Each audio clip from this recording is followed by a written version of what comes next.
নমস্কাৰ বন্ধু বান্ধৱীসকল, আজি আপোনালোকৰ বাবে মাহকৰাই ৰেচিপি এটা লৈ আহিলোঁ। বিহুতেই বনোৱা হৈছিল। মাহকৰাই কেনেকৈ বনায় সেইটো আপোনালোকক দেখুৱাব বিচাৰিছোঁ। বহুতে হয়তো জানে আৰু যিখিনিয়ে এইটো ভাজিব নাজানে তেওঁলোকে এই ৰেচিপিটো চাই নিশ্চয় বনাই খাব পাৰিব। তেন্তে আহকচোন ৰেচিপিটো বনোৱা আৰম্ভ কৰোঁ। গোটা মাহ ল'ব লাগিব এবাটি, মুগ এবাটি, তিল এবাটি, কুলঠি বুলি কয় ইয়াক, আধা বাটি বাদাম, আদা ল'ব লাগিব। কেৰাহী এটা প্ৰথমতে গৰম হ'বলৈ দি তাত গোটা বস্তুখিনি অলপ অলপকৈ ভাজি ল'ব লাগিব।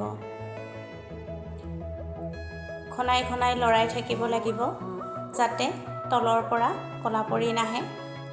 যেতিয়া গোটা মাহখিনি ফুটিবলৈ আৰম্ভ কৰিব আৰু কালাৰটো অলপ সলনি হ'ব তেতিয়া উঠাই থ'ব লাগিব। ঠিক তেনেকৈ মুগখিনিও ভাজি ল'ব লাগিব।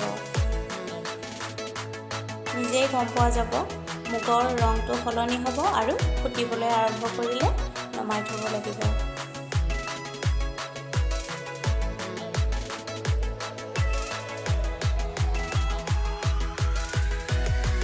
তাৰপিছত কুলঠিখিনিও ঠিক একেধৰণে ভাজি ল'ব লাগিব।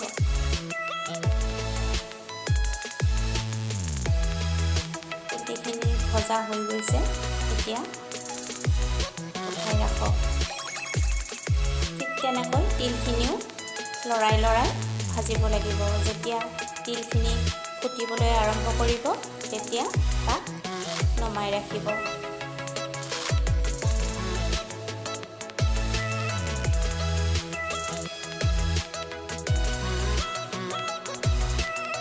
তাৰপিছত বাদামকেইটা ভাজি ল'ব।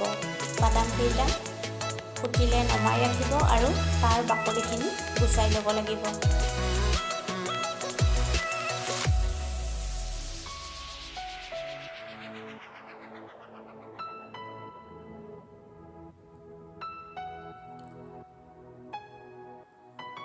শুকান নাৰিকল অলপমান ভাজি দি দিব লাগিব। সেইটো আগতে দেখুওৱা হোৱা নাছিল।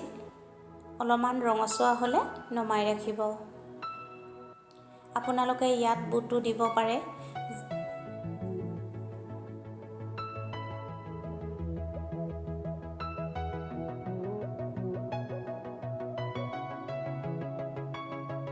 তাৰপিছত বৰা চাউলখিনি দি ৰঙচুৱা হোৱালৈকে আৰু যেতিয়া অলপমান ফুটি উঠিব তেতিয়া নমাই ৰাখিব লাগিব।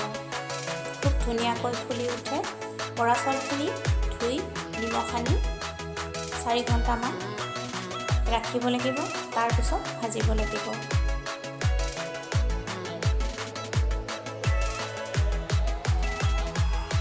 বৰা চাউলখিনিও ভজা হৈছে। শেষত আদাখিনি ভাজি ল'ব।